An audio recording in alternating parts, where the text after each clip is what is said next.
নমস্কার। তৃণমূল পরিবারের প্রতিটি লড়াকু সৈনিক সদস্য সহযোদ্ধাদের আমার প্রণাম জানাই। আপনাদের সকলকে আমার শ্রদ্ধা, কৃতজ্ঞতা ও ভালোবাসা জানাই। আজকের এই কঠিন সময়ে দাঁড়িয়ে আমি আপনাদেরই একজন হয়ে কিছু কথা বলার জন্য আপনাদের সামনে এসেছি। বাংলার এই মাটি বরাবরই আন্দোলন, বিপ্লব এবং সংগ্রামের মাটি। এই মাটি প্রতিবাদের মাটি। এই মাটি শিখিয়েছে মাথা নত না করতে, আর এই মাটিই শিখিয়েছে অন্ধকার কাটিয়ে ভোরের আলোয় ফেরা। আমি জানি গত কয়েকদিন ধরে, বিশেষ করে 4 তারিখের পর থেকে আপনাদের ওপর দিয়ে যে ভয়াবহ ঝড় বয়ে গেছে এবং যে তাণ্ডব লীলা চলেছে, বাংলা বিরোধী বিজেপি আশ্রিত দুষ্কৃতীদের হাতে তৃণমূল কংগ্রেসের কর্মী, সমর্থক, শুভানুধ্যায়ীরা ইতিমধ্যে বিভিন্ন জায়গায় আক্রান্ত হয়েছে এবং আমাদের দলীয় কার্যালয়গুলিতেও ভাঙচুর করা হয়েছে। সব থেকে যন্ত্রণাদায়ক সেটা হচ্ছে রাজ্যের বিভিন্ন প্রান্তে নির্বাচন পরবর্তী হিংসায় যারা শান্তির বাণী শোনাতো, তারা 4 তারিখে জোর জবরদস্তি ক্ষমতা দখল করার পরে আমাদের 10 জন একনিষ্ঠ সহকর্মীকে নির্মমভাবে হত্যা করেছে। এন্টালির তাপস নস্কর, নানুর বিধানসভার আবির শেখ, বেলেঘাটার বিশ্বজিৎ পটনায়ক, পূর্বস্থলী দক্ষিণের পিঙ্কু দেবনাথ, কুলপির মিঠুন সামন্ত, গোঘাটের সহদেব বাগ বা নারায়ণগড়ের বীরেন পাত্র বা সপ্তগ্রামের সোমনাথ ভট্টাচার্য এবং চাকদাহের তপন শিকদার, প্রায় 10 জন সহকর্মীদের আমাদের থেকে কেড়ে নিয়েছে, নির্মমভাবে হত্যা করেছে এই ভারতীয় জনতা পার্টির হাড়মাত জল্লাদরা। আমি তাদের বিদেহী আত্মার চিরশান্তি কামনা করি। তাদের শোক সন্তপ্ত পরিবার পরিজন এবং শুভাকাঙ্ক্ষীদের প্রতি আন্তরিক সমবেদনা জানাচ্ছি। তাদের এই অকাল প্রয়াণে কেবল শুধুমাত্র দলের ক্ষতি নয়, আমাদের সকলের ব্যক্তিগতভাবেও অপূরণীয় ক্ষতি বা ব্যক্তিগত শোক। দল সর্বদা তাদের পরিবারের পাশে থাকবে এবং যতদিন আমরা রয়েছি তাদের পরিবারের দায়িত্ব তৃণমূল কংগ্রেস পরিবার নেবে। কেন এই আক্রমণ কখনো ভেবে দেখেছেন? কেন এই হিংসা? কেন এই লুটপাট? কেন এই গুন্ডামি? কেন এই ভাঙচুর? তার কারণ বিজেপি খুব ভালো করে জানে বাংলার মানুষের এবং আপনাদের শক্তি কতটা। যারা কাপুরুষের মতো অন্ধকারে হামলা চালায়, তারা আসলে আপনাদের সাহসের মোকাবিলা করতে ভয় পায়। তার কারণ তারা জানে যে তারা লুটপাট করে ক্ষমতায় এসছে। জয় বা পরাজয় সমাজের যে কোনো বা রাজনীতির যে কোনো রাজ্য রাজনীতির অঙ্গ বা দেশের রাজনীতির অঙ্গ। কিন্তু জয়ী হওয়ার পর প্রতিহিংসা পরায়ণ হয়ে ওঠা আসলে চারিত্রিক দুর্বলতা নয় কি? আমি মনে করি এটা তাদের চারিত্রিক দুর্বলতার বহিঃপ্রকাশ। এই যে 10 জন প্রাণ হারালেন, তাদের রক্ত বৃথা যেতে দেওয়া যাবে না। তাদের আত্মত্যাগ আমাদের পিছু হাঁটার কারণ হতে পারে না, বরং তাদের দেখা স্বপ্নগুলি পূরণ করাই হবে আমাদের অন্যতম দায়িত্ব এবং আগামী দিনের শপথ। মনে রাখবেন, তৃণমূল কংগ্রেস এমন একটা দল যার জন্ম হয়েছে রাজপথের ধুলোয়, আন্দোলনের মাধ্যমে, লড়াইয়ের ময়দানে, হার না মানা মানসিকতার মধ্যে দিয়ে। মনে পড়ে সিঙ্গুর নন্দীগ্রামের সেই দিনগুলি, যখন চারিদিকে ছিল শুধু বারুদের গন্ধ আর সিপিএম এর হাড়মাত বাহিনীর লাঠির আস্ফালন। তখন কি আমরা কেউ মাথা নত করেছিলাম? ভয় পেয়েছিলাম? দমাতে পেরেছিল তৃণমূলকে? উত্তর হচ্ছে না। আমরা সেদিনে বুক চিতিয়ে দাঁড়িয়েছিলাম বলেই আজকে বাংলার মানুষ আমাদের সুযোগ দিয়েছিল 2011 সালে, এবং আমরা বাংলার মানুষের হৃদয়ে জায়গা করে নিয়েছিলাম।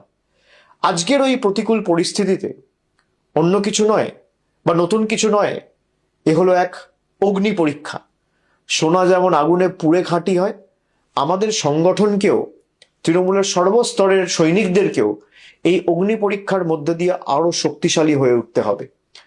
আপনারা সকলে জানেন 2014 লোকসভা নির্বাচনে আমরা 34টি আসন পেয়েছিলাম। পরবর্তীকালে 19-এর নির্বাচনে লোকসভার ভোটে আমাদের ফলাফল প্রত্যাশিত না হলেও আমরা 22টি আসনে জয়যুক্ত হয়েছিলাম।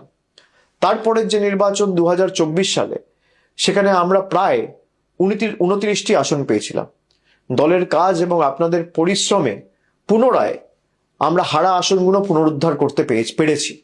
2021 সালে পশ্চিমবঙ্গ বিধানসভা নির্বাচনে আমরা প্রায় 215টি আসনে জয়যুক্ত করে হয়েছিলাম বা জয়লাভ করেছিলাম। মানুষ গণতান্ত্রিক রায় দিয়ে তৃণমূল কংগ্রেসের প্রার্থীদের সর্বত্র জিতিয়েছিল। এবং আমি বিশ্বাস করি যেভাবে এই লুট করা দেখেছি, এই নির্বাচনে বিজেপি কাউন্টিং এর দিনে যেভাবে লুট হয়েছে, আমরা বিশ্বাস করি যে এই রায় মানুষের রায় হতে পারে না। মানুষ আমাদের যা রায় দেবে আমরা মাথা পেতে নেবো, আমাদের কোনো অসুবিধা নেই। সে 80 হতে পারে, সে 8 হতে পারে, সে 10 হতে পারে, সে 50 হতে পারে, সে 100 হতে পারে, সে 200 হতে পারে। কিন্তু 100-র বেশি আসনে কাউন্টিং এর দিন যেভাবে একতরফা লুট করেছে কেন্দ্রীয় বাহিনীকে ব্যবহার করে, আমরা নিশ্চিতভাবে আগামী দিন বিচার ব্যবস্থার কাছে বিচার চাইব। আমরা ইতিমধ্যে দাবি করেছি কাউন্টিং সেন্টারগুলোর ফুটেজ রিলিজ করা হোক। বিভিন্ন জায়গায় আমাদের কাছে কাউন্টিং এর দিন যত কন্টেস্টিং ক্যান্ডিডেট রয়েছে তারা আমাকে যখন ফোনে জানাচ্ছিল যেই ভোটে ইভিএম হয়েছে আর কাউন্টিং টেবিলে যে ইভিএম আনা হয়েছে, দুটো সিরিয়াল নাম্বার ম্যাচ করছে না। যখন রিটার্নিং অফিসারকে বলা হচ্ছে, রিটার্নিং অফিসারের কাছে কোনো উত্তর নেই, তখন কেন্দ্রীয় বাহিনীকে ডেকে তৃণমূলের এজেন্টদের মেরে বের করে দেওয়া হচ্ছে, তৃণমূলের ইলেকশন এজেন্টের কার্ড ছিঁড়ে দেওয়া হচ্ছে, কন্টেস্টিং ক্যান্ডিডেটদের কার্ড ছিঁড়ে দেওয়া হচ্ছে, কাউন্টিং হল থেকে বার করে দেওয়া হচ্ছে। যারা লুট করে ক্ষমতায় এসছে, যারা মানুষের ম্যান্ডেটকে ম্যানিপুলেট করে ক্ষমতায় এসছে, তারা ক্ষমতায় বেশি দিন টিকবে না। আমি বিশ্বাস করি সত্যিটা মানুষের কাছে যথা সময়ে উন্মোচিত হবে এবং সঠিক তথ্যটা মানুষের কাছে উপস্থাপিত হবে। যারা জোর জবরদস্তি কেন্দ্রীয় বাহিনীকে কাজে লাগিয়ে, কেন্দ্রের অফিসারদের কাজে লাগিয়ে, মাইক্রো অবজারভার কেন্দ্রের, কাউন্টিং সুপারভাইজার কেন্দ্রের, কাউন্টিং হলে যারা আছে তারা কেন্দ্রের, আর বাইরে যারা গার্ড করছে কেন্দ্রীয় বাহিনী কেন্দ্রের, এবং একাধিক জায়গায় যেখানে সারা দিন ধরে ভোট হয়েছে, মেশিনে যেখানে 60%, 65%, 50%, 55% চার্জ রেকর্ড হয়েছে, আমাদের কাছে তথ্য রয়েছে, সেই মেশিন কাউন্টিং হলে আনার পর দেখা যাচ্ছে 96%, 97% চার্জ। আমি তৃণমূল কর্মীদের বলবো, এর জবাব মানুষ আগামী দিন দেবে, ভরসা রাখুন মানুষের উপর। লুটপাট করে কেউ ক্ষমতায় বেশি দিন থাকতে পারে না। যারা রাষ্ট্রশক্তিকে ব্যবহার করে, পুরো দেশের এজেন্সিদের ব্যবহার করে বাংলায় লুট চালিয়েছে, যেদিনকে কেন্দ্র সরকার ক্ষমতা থেকে যাবে বা যেদিনকে এদের লোকসভা ভোটে পরাজয় হবে, সেদিনকে বাংলার গদিটাও মানুষের রায়ে এক রাতে চলে যাবে, এই বিশ্বাস আমি রাখি। আমাদের অস্ত্র হলো আপোষহীন লড়াই, আমাদের অস্ত্র হলো আমাদের হার না মানার মানসিকতা। এই একতাই আমাদের সব থেকে বড় ঢাল। আমি আপনাদের সকলকে অনুরোধ করছি, একে অপরের হাত শক্ত করুন। বাংলার মানুষ জানেন তৃণমূল কংগ্রেসের কর্মীরাই তাদের একনিষ্ঠ কর্মী এবং তাদের বিপদে আপদে প্রকৃত বন্ধু। আপনারা আবার মাঠে নামুন। আমাদের যে পার্টি অফিসগুলো জোর জবরদস্তি ভেঙে দেওয়া হয়েছে, সেই পার্টি অফিসগুলো পুনরুদ্ধার করুন। হাইকোর্টে ইতিমধ্যেই মামলা দায়ের হয়েছে, আপনারা জানেন, এবং সেখানে যে পিটিশন ফাইল হয়েছে, আজকে হাইকোর্ট মহামান্য বিচারপতিরা তারা রায় দিয়েছে যে যারা ঘরবাড়ি ছাড়া, যাদের দোকানে ভাঙচুর হয়েছে, যাদের বাড়িতে হামলা হয়েছে, যারা এলাকা ছাড়া, ঘর ছাড়া, গ্রাম ছাড়া, পাড়া ছাড়া, তাদের সবাইকে আগামী দিন প্রশাসনকে বাড়িতে ফেরাতে হবে। আমি প্রত্যেকটা তৃণমূল কংগ্রেস ব্লক এবং জেলা নেতৃত্ব এবং অঞ্চল নেতৃত্বর কাছে অনুরোধ করব যে আপনারা ধরে ধরে যারা এলাকা ছাড়া তাদের বাড়ি ফেরার ব্যবস্থা করুন।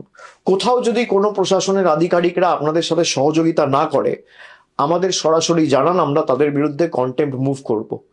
হাইকোর্টের অর্ডার যে যারা ঘর বাড়ি ছাড়া, তাদের দল না দেখে, রং না দেখে, জাতি, দল, ধর্ম, বর্ণ নির্বিশেষে তাদের বাড়িতে, দোকানে এবং নিজেদের গন্তব্যস্থলে, নিজেদের জায়গায় তাদের ফেরাতে হবে। আমি সকলকে অনুরোধ করব যে যারা বাড়ি ছাড়া রয়েছেন, ব্লক এবং জেলা নেতৃত্ব যেখানে আমাদের প্রতিনিধিরা আছে, এমএলএ এমপিদের সাথে যোগাযোগ করুন। পঞ্চায়েত স্তরের নেতৃত্ব যারা আছে তাদের সাথে যোগাযোগ করুন। আর যেখানে সমস্যা হবে আমাকে সরাসরি জানান।